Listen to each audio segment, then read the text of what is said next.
Hi friends, welcome back to Mahi Gopi blogs అండి. ఇవైతే తిరుపతి నుంచి తెచ్చిన అగరబత్తులు అనమాట.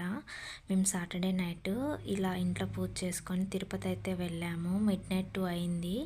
ఇంకా కొండపైకి బస్కి అయితే 5 తర్వాత అలౌ చేశారనమాట. బస్కి వెళ్ళిపోయాము. తర్వాత ఇక్కడ చెకింగ్ అయితే చేస్తారు. చేసిన తర్వాత కొండల మధ్యలో వ్యూ అంటే చాలా బ్యూటిఫుల్ అనిపించింది. పొగమంచు వస్తా చాలా బాగుందండి. కాకపోతే కొంచెం కూల్గా అనిపించింది, ఇది చలికాలం కాబట్టి. ఇదేమో పైకి వచ్చేసామన్నమాట. ఇది స్టార్టింగు. ఆ తర్వాత మేము ఫ్రెష్ అయిపోయామండి. ఫ్రెష్ అయిన తర్వాత మాకైతే దర్శనానికి టైము 2 తర్వాత వెళ్ళాలన్నమాట.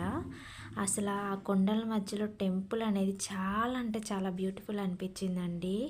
చాలా హ్యాపీగా ఫీల్ అయ్యాము. క్లైమేట్ కొంచెం కూల్గా ఉండటం వల్ల పిల్లల్ని అయితే మా మదర్ దగ్గర అయితే వదిలిపెట్టొచ్చాము. మాకు దర్శనం కూడా చాలా బాగా జరిగిందనమాట.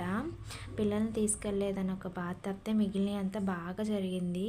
అసలు అలా చూస్తూ ఉండిపోయాము. ఫస్ట్ అయితే వరాహస్వామి వారిని దర్శనం చేసుకుంటామన్నమాట. చేసుకున్న తర్వాత స్వామివారి దర్శనానికి వెళ్తాము.